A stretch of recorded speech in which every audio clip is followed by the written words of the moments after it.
Banjir bandang juga menerjang Kabupaten Sidrap, Sulawesi Selatan. Sebuah rumah panggung terseret arus dan penghuninya ditemukan tewas di dalam rumah. Sebuah rumah panggung hanyut terbawa arus saat banjir bandang menerjang Desa Belawai, Kecamatan Pitu Riasi, Sidrap, Sulawesi Selatan.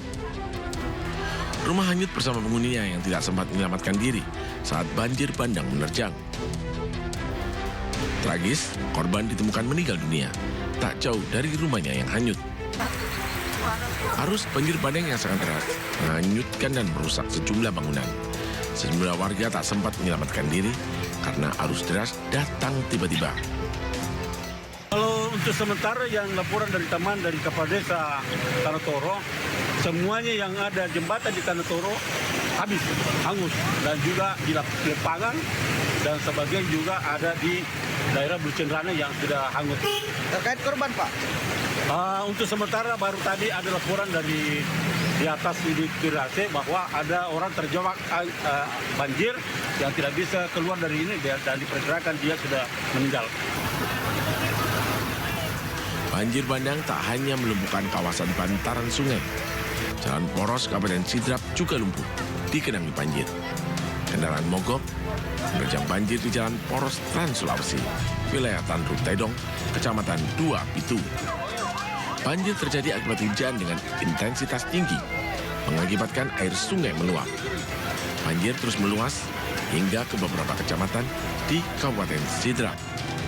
Dari Sidrap, Sulawesi Selatan, Erwin Eka Pratama melaporkan.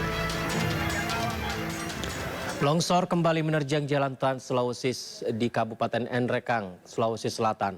Peristiwa itu mengakibatkan akses utama penghubungan antar kabupaten putus total.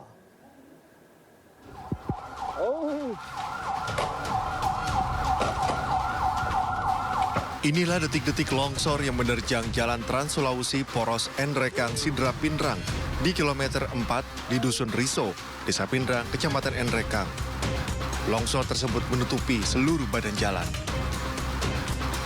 Longsor diakibatkan hujan deras yang terus terjadi di Kabupaten Nrekang sejak beberapa hari terakhir, membuat tebing yang berada di jalan Trans Sulawesi longsor. Akibatnya ratusan kendaraan baik roda 2 dan 4 dari arah Sidrap dan Pindrang menuju Nrekang dan Toraja tak dapat melintas dikarenakan tertutup material longsor setebal kurang lebih 4 meter. Tepatnya di Kampung Riso, kilometer 4 dari kota Kabupaten Nrekang. Seperti yang terlihat sekarang ini, arus lalu lintas lumpuh total. Hingga saat ini pihak BPBD Nrekang bersama instansi terkait telah menurunkan alat berat untuk melakukan evakuasi material longsor. Namun hujan yang masih terus terjadi dan masih labilnya lokasi longsor dapat menyebabkan terjadinya longsor susulan. Dari Nrekang, Sulawesi Selatan, Jufri Tonapa, iNews melaporkan. Ke informasi lain, pemirsa, tambang liar yang beroperasi tak jauh dari jalan utama penghubung di Bangka Selatan, Bangka Belitung ditertibkan polisi. Penertiban tambang dilakukan karena berpotensi merusak jalan penghubung.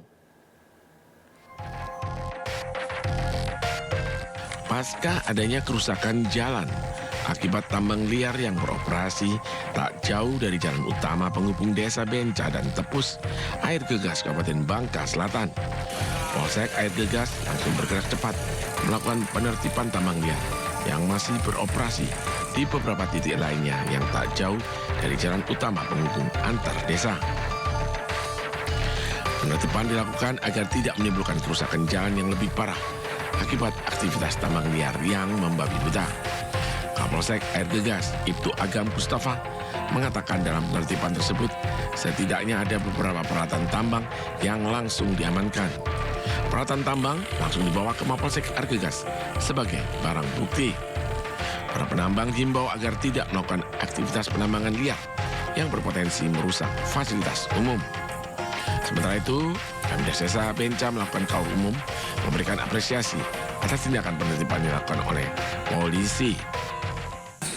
Melaksanakan penertiban terkait tambang ilegal yang berada di jalan Bencah Tepus. Hal ini kami lakukan bagaimana karena telah terjadi kerusakan jalan akibat dari tambang ilegal yang memakan badan jalan. Kedepannya kami berkoordinasi dengan pihak terkait, ini dengan pihak kepolisian dan juga pihak yang lainnya untuk tetap melakukan tindakan koordinasi berupa peninjauan ke tempat sini supaya tidak ada lagi kegiatan tindak lanjut dari penambang untuk melakukan penambangan di sekitaran jalan sini. Diharapkan pasca penertiban tidak ada lagi tambang liar. Penambangan yang berpotensi merusak fasilitas umum sangat merugikan masyarakat. Dari Kabupaten Bangka Selatan, Bangka Belitung, Wiwin Suseno melaporkan. Diduga melakukan pemerasan, Desa Adat Berawa Badung ditangkap petugas Kejaksaan Tinggi Bali. Penangkapan berlangsung dramatis di tengah keramaian sebuah kafe.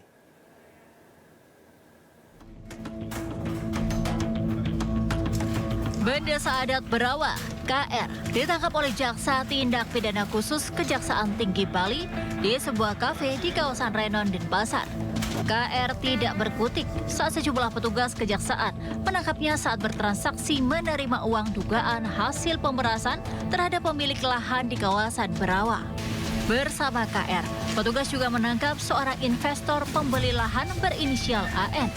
Diduga, Desa Adat meminta sejumlah uang hingga 150 juta rupiah kepada pemilik lahan. Uang itu hasil dari penjualan lahan dengan alasan kepentingan adat.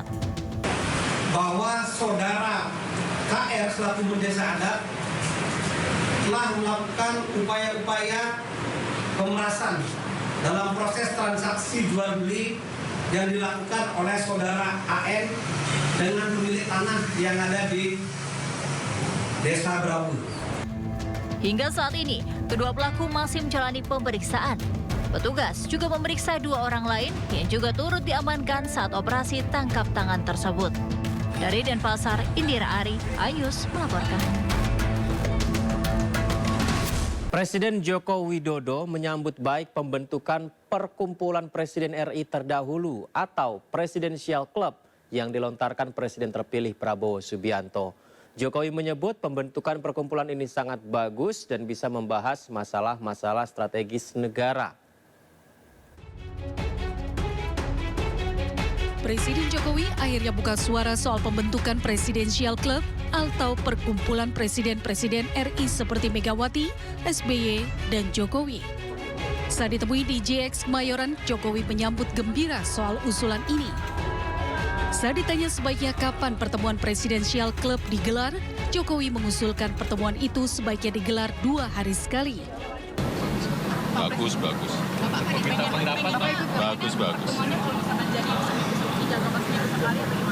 Ya, 2 hari sekali ya nggak apa-apa. Sementara itu Jokowi menyatakan tak masalah jika Prabowo sebagai presiden terpilih meminta saran padanya soal kabinet. Meski begitu, Jokowi menekankan kabinet merupakan hak prerogatif presiden terpilih. Istilah Presidential Club itu sebelumnya diutarakan oleh jubir Prabowo Subianto, Dhanil Azhar Simanjuntak. Dhanil mengutarakan keinginan Pak Prabowo ingin para mantan presiden bisa tetap rutin bertemu dan berdiskusi tentang masalah-masalah strategis kebangsaan.